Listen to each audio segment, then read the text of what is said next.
Welcome back students. मैं हूं विवेक तापड़िया और यह है आपका channel physics in life and life. बच्चों, हम लोग सैम्पल पेपर्स डिस्कस कर रहे थे 2021 में होने वाले एग्जाम और उसके बाद वाले एग्जाम्स की प्रिपरेशन के लिए। So let's start with part 1 sample paper 4। इसमें मैं 1 मार्क क्वेश्चन डिस्कस करने जा रहा हूं बच्चों।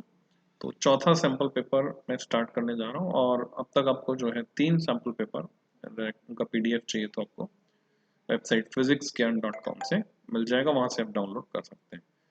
So let's start with this sample paper number 4, which was designed by faculties of Kendriya teachers of Kendriya Vidyalaya and JNV Jawahar Navodaya Vidyalaya.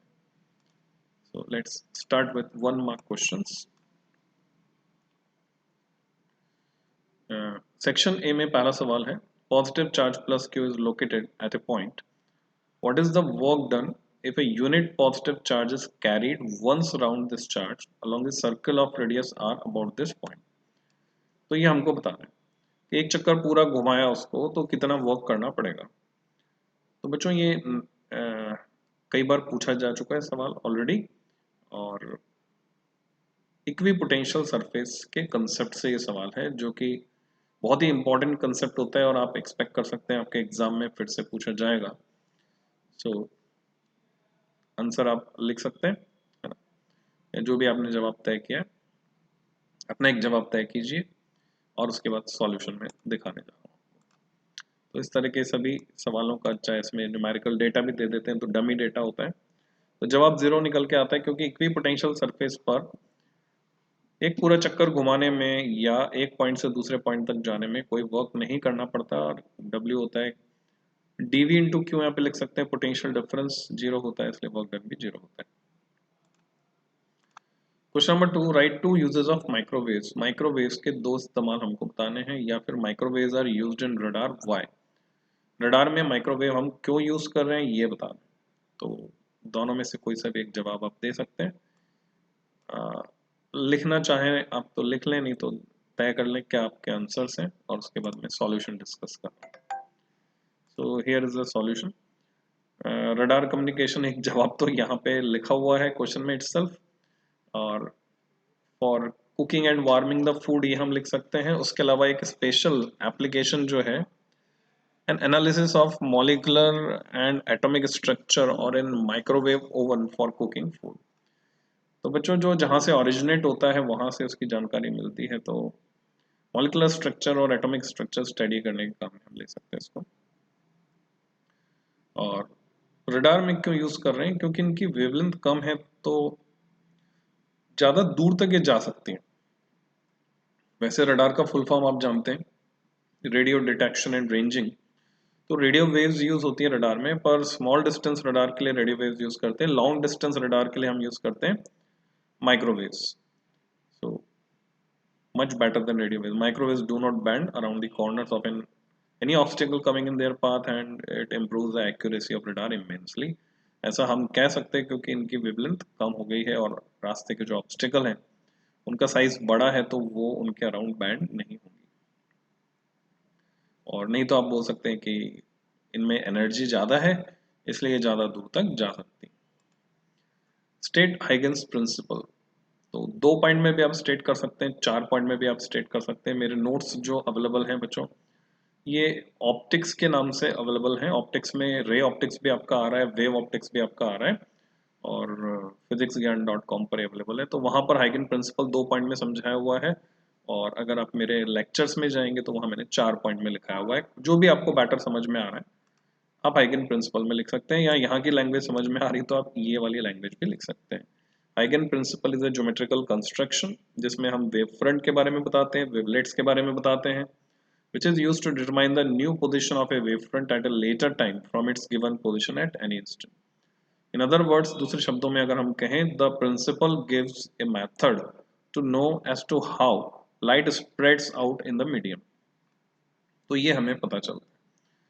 तो ये हाइगन principal क्या बता रहा है वो तो लिखा हुआ, हाइगन प्रिंसिपल एक्चुअल में क्या है वो डिस्क्राइब नहीं है। तो मैं सजेस्ट करूंगा कि आप जो है नोट्स वाले 2 पॉइंट या फिर एनसीईआरटी वाले पॉइंट्स आप ले सकते हैं, या फिर आप जो मैंने डिटेल लेक्चर में 4 पॉइंट लिखाए हैं। पहले पॉइंट में हम बताते हैं surface of constant phases wave front. दूसरे पॉइंट में हम बताते हैं जो सेकेंडरी वेवलेट है वो ओरिजिनेट होती है सभी पॉसिबल डायरेक्शन में from each and every part of wave front. और थर्ड पार्ट में हम बताते हैं कि अगर प्रेजेंट पोजीशन हमें पता है किसी वेव फ्रंट की तो फ्यूचर पोजीशन हम लोकेट कर सकते हैं इजीली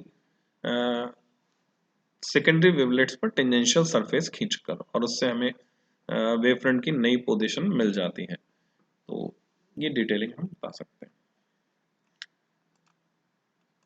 चौथा पॉइंट ये था बच्चों, वो भी बताया था। चौथा पॉइंट अच्छा है। चौथा पॉइंट ये था बच्चों कि जो एनर्जी है वो प्रोपेगेट करती है perpendicular to the wave front along the रे।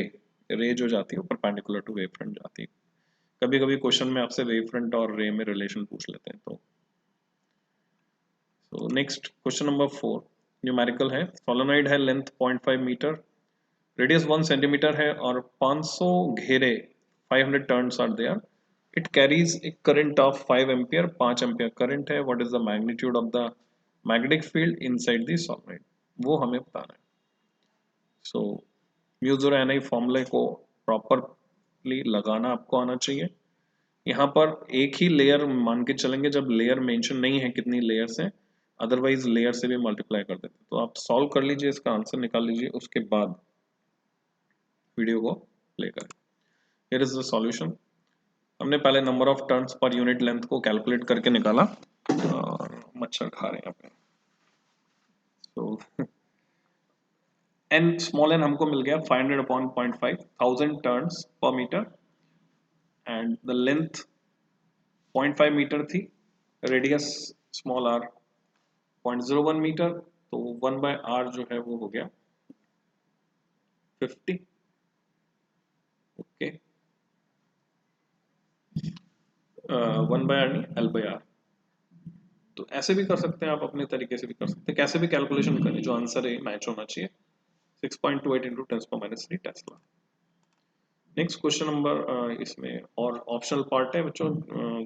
एक नंबर के 4 सवालों में आपको ऑप्शन मिलने वाला है।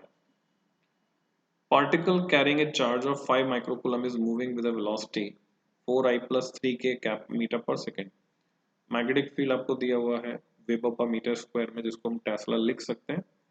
Calculate the force acting on the particle, कितना फोर्स काम करेगा। तो F equal to q times V cross B से इसको आप सॉल्व कर लें। चार्ज दिया हुआ E लिखा है यहाँ पे, E की जगह Q मान के लिखें इसको, स्मॉल Q 5 माइक्रोकूलम। तो ऐसा ही में रखना है आपको, 5 × 10⁻⁶ कूलम। वेलोसिटी दी गई है, आई कैप जे कैप के टर्म्स में मैग्नेटिक फील्ड दिया हुआ है। So here is the formula, F equal to q times V cross B, E की जगह Q मान के चलें।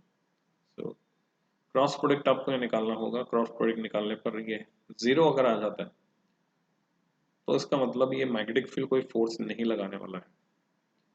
क्यों नहीं लगाने वाला है, आप यहाँ देखें I K, और यहाँ पर भी K और I, मीन्स वेलोसिटी और मैग्नेटिक फील्ड पैरेलल हैं, और जब भी कोई charge particle parallel to magnetic field जाएगा, मैग्नेटिक फील्ड उस पर फोर्स नहीं लगाएगा। Question number 5, why do we prefer a magnifying glass of smaller focal length. Convex lens या मैग्नीफायर अगर हम यूज कर रहे हैं, जितना स्मॉल फोकल लेंथ है उतना अच्छा क्यों। रीजन सिंपल सा है, अगर इसके मैग्नीफाइंग पावर का एक्सप्रेशन देखेंगे तो फोकल लेंथ डिनोमिनेटर में आ रहा है, तो जितनी कम होगी फोकल लेंथ, मैग्निफिकेशन उतना ही ज्यादा होगा, इसलिए टू गेट हायर मैग्निफिकेशन, ऐसा हम कह सकते हैं। 6, calculate the frequency associated with a photon of energy. Energy दी हुई फोटोन की h भी दिया हुआ है हमको, तो फ्रीक्वेंसी हमें निकालनी है। फॉर्मूला आप जानते हैं, equal to h nu, apply कीजिए, आंसर निकालिए डायरेक्ट है। इसको v नहीं न्यू पढ़ेंगे, न्यू इक्वल टू E/h, तो ये फ्रीक्वेंसी आ गई। Next is 7th question, chain reaction dies out, state the reasons why this could happen. तो बच्चों ये न्यूक्लियर रिएक्टर आपके सिलेबस से हटा नहीं है, न्यूक्लियर रिएक्टर को पढ़ना चाहिए आपको। और चेन रिएक्शन, कंट्रोल, अनकंट्रोल, इसके बारे में एक बार रीडिंग लगाना जरूरी है, तब आप जवाब दे पाएंगे, और नहीं तो कोई दिक्कत नहीं है, सवाल इसमें कवर हो ही गया है। अब जब इसका आंसर आप जान जाएंगे तो आप जवाब दे पाएंगे। State Einstein mass energy relation.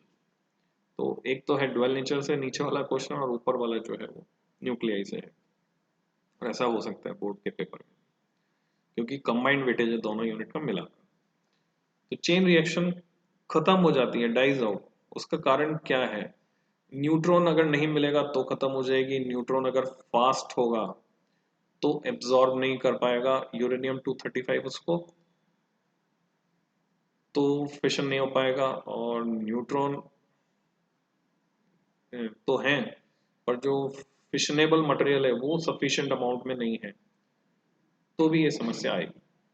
तो ये इसको हमें ऐसे लिखना है, nuclear chain reaction dies out when the neutrons produced are so fast. So fast का मतलब यानी कि बहुत जल्दी पैदा हो रहे हैं, थोड़ा लैंग्वेज अंग्रेजी थोड़ी सी ऐसी है। इसको ऐसे समझे कि जो न्यूट्रॉन प्रोड्यूस हो रहे हैं वो तेज चलने वाले हैं।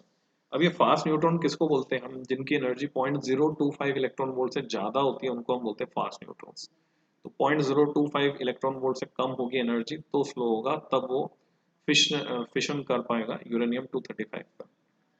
So they skip the uranium block without interacting, or when the neutrons are lost due to the extremely small size of the uranium block, critical mass से भी कम है तो फिर वो नहीं हो पाएगा। आइंस्टीन मास एनर्जी रिलेशन आप जानते हैं, equal to m c square, उसको आपको डिस्क्राइब करना है। तो मैंने गलत बोल दिया, डुअल नेचर से नहीं है, फोटो इलेक्ट्रिक इक्वेशन है डुअल नेचर से। Einstein mass energy relation nuclear वाले पार्ट से ही है। So in a process when m mass is completely converted into energy, the energy obtained is given by equal to mc square. Next question पे चलते हैं।